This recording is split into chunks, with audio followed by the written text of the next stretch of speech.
Hello everyone, welcome to PW UGC Net. Welcome to this video session with me, Chandni Mulchandani of Faculty for Paper 2 Political Science. But this lecture is not only going to help the students of political science, but overall जो भी जिस भी subject से अगर तैयारी कर रहे हैं दिसंबर 2025 के UGC Net JRF एग्जाम की, तो everyone is going to get benefited from this discussion.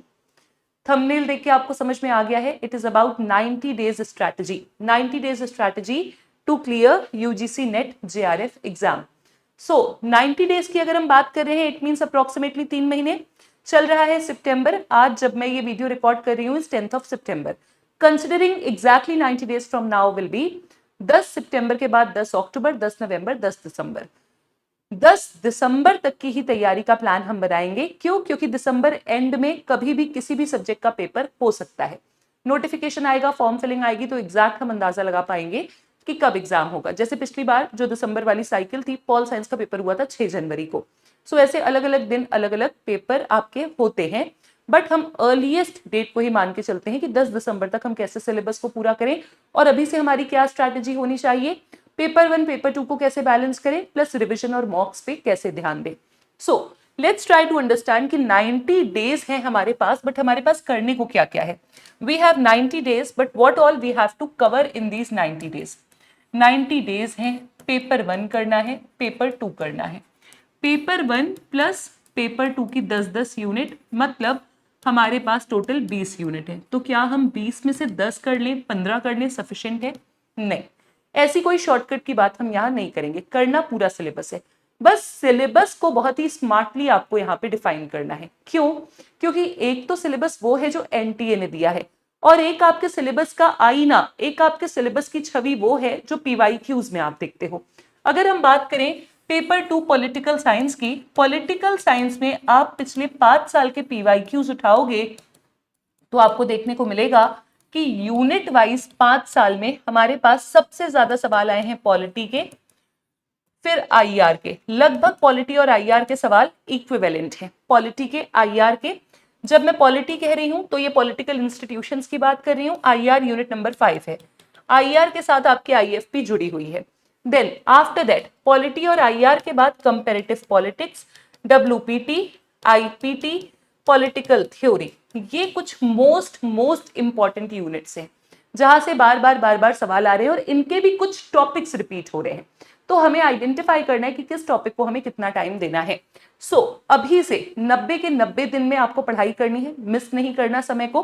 और ध्यान रखिएगा, आपको अपने दिन को 3 पार्ट्स में डिवाइड करना है. You have to divide your day in 3 parts.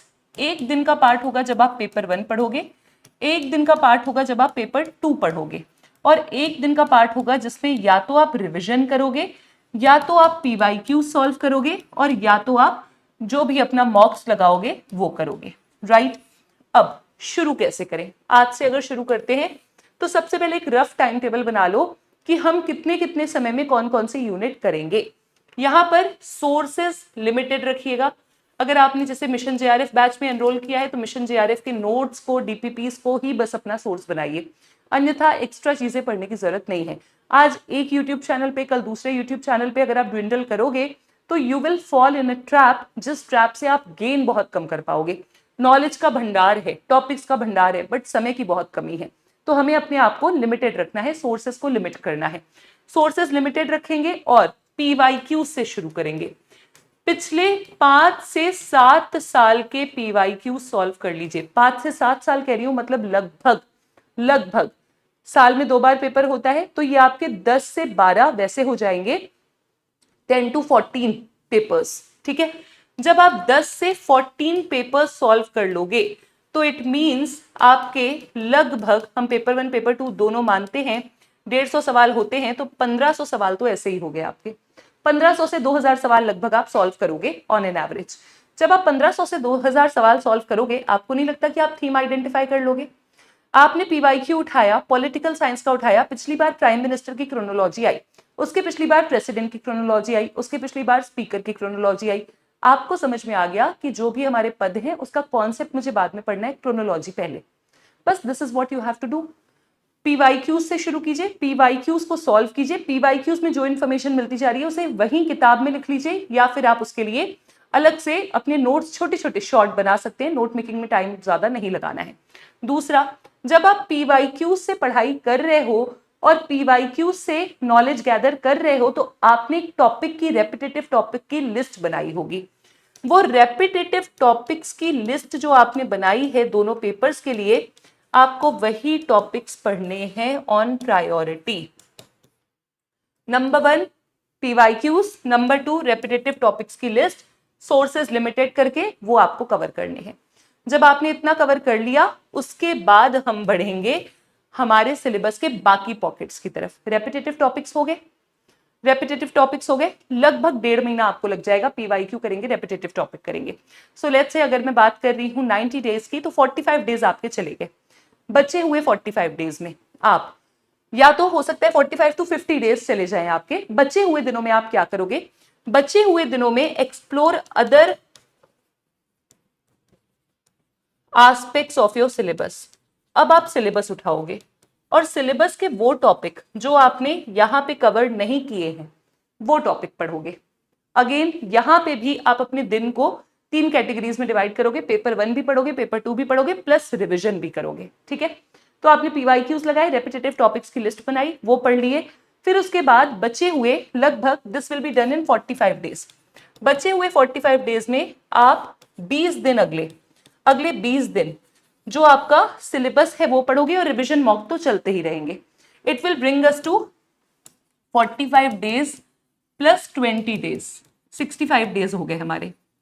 65 plus अभी हम यहाँ पे कुछ छोड़ देते हैं खाली, और आखिरी के 5 दिन तो कुछ नया नहीं पढ़ना, सिर्फ रिवीजन करना है। 70 हो गया, बचे 20 दिन, 20 डेज। 20 डेज में आपको लगाने हैं मॉक्स। 20 डेज में आपको लगाने हैं मॉक्स। हो सकता है सवाल गलत हो सकता है बहुत सवाल गलत हो, लेकिन आपका कॉन्फिडेंस यहाँ पे टूटना नहीं चाहिए, क्योंकि पीवाईक्यू से हमने इन्फॉर्मेशन गैदर की थी, मॉक से भी हम इन्फॉर्मेशन गैदर करेंगे, और ओवरऑल हम आखिरी के 5 दिनों में रिवीजन करके और अपने एग्जाम में अपीयर करेंगे। देखो, this is the best use you can do of this time. I am not saying कि 100% सिलेबस हो जाएगा, आई एम नॉट सेइंग कि 100% आपका सिलेबस नहीं होगा या आपके क्लियर करने के चांसेस बिल्कुल नहीं है या 100% है, but this will increase your chances of selection. ये मैं आपको अपने एक्सपीरियंस से और स्टूडेंट्स के जो हमें रिव्यूज मिलते हैं उससे बता रही हूँ। So still you can do it, still you have time, start from today. अपनी जो भी मैंने आपको तैयारी के सीक्वेंसेस बताए उसको फॉलो कीजिए एंड उसके साथ आप तैयारी में लग जाइए। अगर आप ऑलरेडी एग्जाम दे चुके हैं, फिर से रीस्टार्ट कर रहे हैं अपनी यूजीसी नेट की प्रिपरेशन को, then also you can follow this. PYQ से ही शुरू कीजिए, पीवाईक्यू से शुरू कीजिए, और आपके पास लिमिटेड सोर्सेस, मतलब ऑलरेडी आप तैयारी कर चुके हो तो कुछ नोट्स, कुछ रेफरेंसेस होंगे, उनको ही रिविजिट कीजिए। सिलेबस के इंपॉर्टेंट पॉइंट्स को सबसे पहले कवर कीजिए, फिर सिलेबस के बाकी एस्पेक्ट्स कवर कीजिए। मॉक्स लगा करके एक और नया डायमेंशन हमें मिलता है, एक और नया टॉपिक्स को देखने का नजरिया मिलता है, उसे कवर कीजिए और बहुत सारा रिविजन कीजिए। This will definitely help you all in clearing this exam. So this is it from my side. Thank you so much, stay tuned. कोई भी डाउट, कोई भी क्वेरी है, so feel free to reach out to me in the comment section और on Telegram. Telegram पे भी आप मुझसे कनेक्ट कर सकते हैं। Thank you so much, bye, take care.